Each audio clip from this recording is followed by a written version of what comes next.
മറ്റൊരു വാർത്തയിലേക്ക് പോകുന്നു. CSR തട്ടിപ്പിൽ ബിജു രാധാകൃഷ്ണനെതിരെ കേസെടുത്ത പോലീസ്. കടവന്ത്ര പോലീസാണ് കേസെടുത്തത്.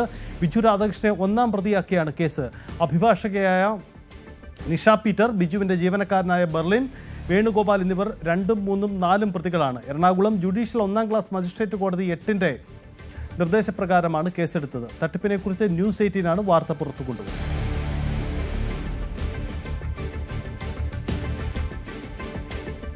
എം എസ് അനീഷ് കുമാർ നമുക്കൊപ്പം ചേരുന്നുണ്ട്. അനീഷ്, നേരത്തെ തന്നെ ഈ ഒരു മുഖ്യമന്ത്രിക്ക് ലഭിച്ച പരാതി, അതിന്മേൽ നടക്കുന്ന അന്വേഷണ നീക്കങ്ങൾ, കേസെടുക്കുമെന്ന സൂചനയുണ്ട്. ഒടുവിൽ ആദ്യഘട്ടത്തിൽ മടിച്ചു നിന്ന പോലീസ് കേസെടുത്ത് തന്നെ മുന്നോട്ട് പോയി എന്നതാണ് സാഹചര്യം.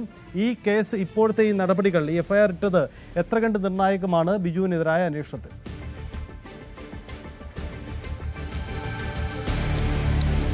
സജിത്ത്, നമ്മൾ വാർത്ത പുറത്തുവിട്ട് ഏതാണ്ട് 2 ആഴ്ച കഴിയുമ്പോഴാണ് കടവന്ത്ര പോലീസ് ഇതുമായി ബന്ധപ്പെട്ട കേസ് രജിസ്റ്റർ ചെയ്തിരിക്കുന്നത്. റിൽഷാദ് എന്ന പരാതിക്കാരൻ, ഏലിയാസ് എന്ന മറ്റൊരു പരാതിക്കാരൻ, ഇവർ രണ്ടുപേരും പരാതിയുമായി രംഗത്തെത്തിയിരുന്നു. എന്നാൽ മുഖ്യമന്ത്രിക്ക് നൽകിയ പരാതി DGPക്ക് അയക്കുകയും അതിൽ താഴെ തട്ടിലേക്ക് വരികയും ചെയ്തു. രഹസ്യാന്വേഷണ വിഭാഗമടക്കം ഇക്കാര്യത്തിൽ അന്വേഷണം നടത്തി അനുകൂലമായ റിപ്പോർട്ട്, അതായത് ബിജു രാധാകൃഷ്ണൻ്റെ സ്ഥാപനങ്ങളിൽ ദുരൂഹമായ ഇടപാടുകൾ നടക്കുന്നുവെന്ന് ചൂണ്ടിക്കാട്ടി റിപ്പോർട്ട് നൽകുകയും ചെയ്തിരുന്നു. ഇതിന് ശേഷമാണ് പരാതിക്കാരൻ കടവന്ത്ര പോലീസിനെ സമീപിക്കുകയും ഒരു പരാതി നൽകുകയും ചെയ്തു. എന്നാൽ ആ പരാതിയിൽ കേസെടുക്കാനാവില്ല എന്നൊരു നിലപാടിലാണ് കടവന്ത്ര പോലീസ് എത്തിയത്. ഇതിനുശേഷമാണ് ജുഡീഷ്യൽ 1ാം ക്ലാസ് മജിസ്ട്രേറ്റ് കോടതി 8ൽ റിൻഷാദ് എന്ന പരാതിക്കാരൻ ഒരു സ്വകാര്യ അന്യായം ഫയൽ ചെയ്തത്. അതിൽ വളരെ വിശദമായ വാദം കേൾക്കൽ കോടതിയിലുണ്ടായി. ആദ്യഘട്ടത്തിൽ പോലീസ് റിപ്പോർട്ട് പോലും ഇക്കാര്യത്തിൽ സമർപ്പിക്കുന്ന ഒരു നിലപാടുണ്ടായില്ല. പോലീസിനെ ഇക്കാര്യത്തിൽ രൂക്ഷമായ രീതിയിൽ വിമർശിക്കുകയും ചെയ്തിരുന്നു കോടതി.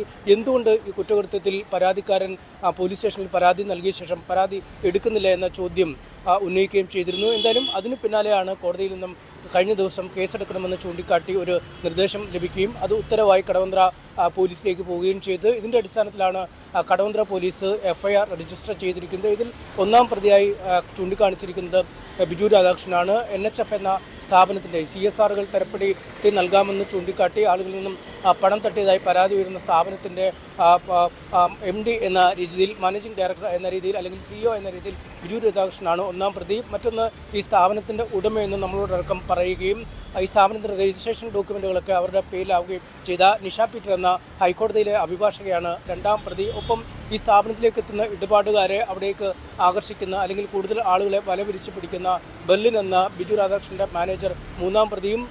പോലീസിൽ നിന്നും വിരമിച്ച, സൈബർ പോലീസിൽ നിന്നും വിരമിച്ച വേണുഗോപാൽ എന്ന ആലപ്പുഴയിൽ നിന്നുള്ള വ്യക്തിയാണ് 4ാം പ്രതിയുമായിരിക്കുന്നത്. 4 പേർക്കെതിരെയാണ് കേസെടുത്തിരിക്കുന്നത്. CSR ഫണ്ട് തരപ്പെടുത്തി നൽകാമെന്ന് ചൂണ്ടിക്കാട്ടി തൻ്റെ പക്കൽ നിന്നും 27 ലക്ഷം രൂപ പലതവണയായി കൈപ്പറ്റിയെന്നാണ് റിൽഷാദ് പരാതി പറഞ്ഞിരിക്കുന്നത്. ഇതിൽ BNS വകുപ്പുകൾ ഉൾപ്പെടുത്തി വഞ്ചന, ഒപ്പം ഭീഷണിപ്പെടുത്തൽ, തട്ടിപ്പ് തുടങ്ങിയ വകുപ്പുകൾ പ്രകാരമാണ് കേസെടുത്തിരിക്കുന്നത്. എന്തായാലും ഒരു വശത്ത് കടവന്ത്ര പോലീസ് കേസെടുത്ത് അന്വേഷണം ആരംഭിച്ചപ്പോൾ മറുവശത്ത് സംസ്ഥാന സർക്കാർ തന്നെ വിഷയത്തിൽ അന്വേഷണത്തിന് ഉത്തരവിട്ടിരുന്നു.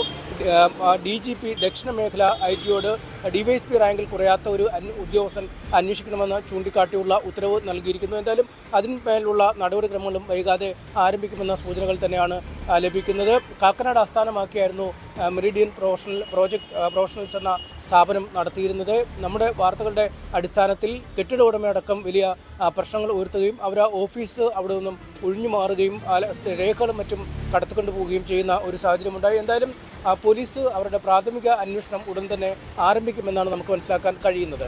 സൈത്ത്, പോലീസിൻ്റെ അന്വേഷണം ഈ കേസിൽ നിർണായകമാണ്. എന്തായാലും ഒടുവിൽ ബിജു രാധാകൃഷ്ണനെതിരായ അന്വേഷണം മുന്നോട്ട് കൊണ്ടുപോകാനുള്ള നീക്കം തന്നെ.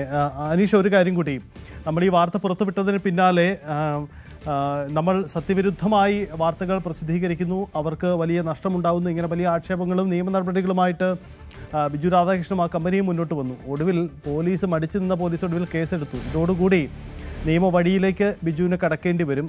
ബിജു രാധാകൃഷ്ണൻ, അന്ന് ഓഫീസ് പൂട്ടിയിട്ട് പോയ ബിജു രാധാകൃഷ്ണൻ ഇപ്പോഴെവിടെയാണ്? ഇവർ കേരളത്തിലുണ്ടോ? ഈ പ്രവർത്തനം ഇപ്പോഴും നടക്കുന്നുണ്ടോ അനീഷ്?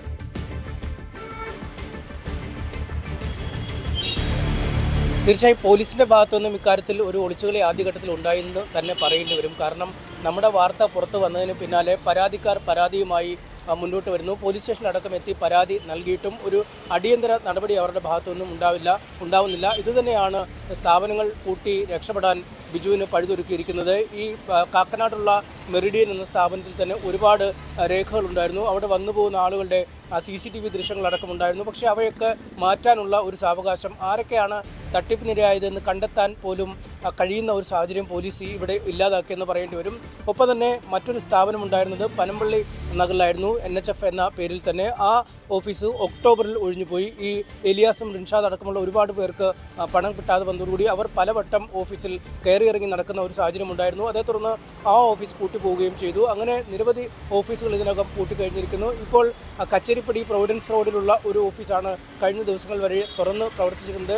ബിജു രാധാകൃഷ്ണനുമായി ഈ പണം നഷ്ടപ്പെട്ട പലരും ഫോണിൽ ബന്ധപ്പെടാൻ ശ്രമിക്കുന്നുണ്ടെങ്കിലും ഫോണിൽ ലഭിക്കുന്നില്ല എന്ന പരാതി ഉണ്ട്. മറ്റുള്ള ആളുകൾക്ക് നേരിട്ട് ബിജുവിനെ കാണാനുള്ള ഒരു അവസരവും നൽകുന്നില്ല എന്ന് തന്നെ വ്യക്തമാക്കുന്നു. തമിഴ്നാട്ടിലടക്കം നിരവധി പേർ നമ്മളെ ഫോണിൽ ബന്ധപ്പെട്ടിരുന്നു ഇങ്ങനെ പണം നഷ്ടമായി എന്ന് ചൂണ്ടിക്കാട്ടി. പക്ഷേ അവർക്ക് നിയമപരമായി മുന്നോട്ട് പോകാനുള്ള ഒരു ബലം ഈ ഘട്ടത്തിലില്ല, അല്ലെങ്കിൽ അങ്ങനെ ഒരു ധൈര്യമില്ല എന്നാണ് അവർ പറയുന്നത്. ഒരുപക്ഷെ ഇനിയിപ്പോൾ പോലീസ് കേസെടുത്തിരിക്കുന്ന സാഹചര്യത്തിൽ അവരെയൊക്കെ ചോദ്യം ചെയ്യേണ്ടി വരും, അല്ലെങ്കിൽ അവരിൽ നിന്നുള്ള വിവരങ്ങളൊക്കെ ശേഖരിക്കേണ്ടി വരും. എന്തായാലും സമഗ്രമായ ഒരു അന്വേഷണം നടന്നാൽ കൃത്യമായി തന്നെ ഈ പ്രതികൾ കുടുങ്ങുന്ന അവസ്ഥയിലേക്ക് വരും. എന്തായാലും ആദ്യഘട്ടത്തിൽ ഈ കേസെടുക്കാൻ വൈകിയത് കൊണ്ട് തന്നെയാണ് ബിജു രാധാകൃഷ്ണനും നിഷ പീറ്ററും ഒക്കെ നമുക്ക് വക്കീൽ നോട്ടീസ് അയക്കുകയും പിന്നീട് കോടതിയിൽ ഒരു ഹർജി ഫയൽ ചെയ്യുകയും കോടതി നമ്മളോട് ഇക്കാര്യത്തിൽ വിശദീകരണം തേടുകയും ഒക്കെ ചെയ്തിട്ടുണ്ട്. എന്തായാലും ഒരുപക്ഷെ കേസെടുക്കുന്നതിന് മുമ്പ്, അല്ലെങ്കിൽ ഇതിനു മുമ്പ് തന്നെ കേസെടുത്തിരുന്നെങ്കിൽ ഒരുപക്ഷെ അവർക്ക് ഇത്തരത്തിലൊരു നടപടികൾക്ക് വിധേയമാവാൻ കഴിയില്ലായിരുന്നു.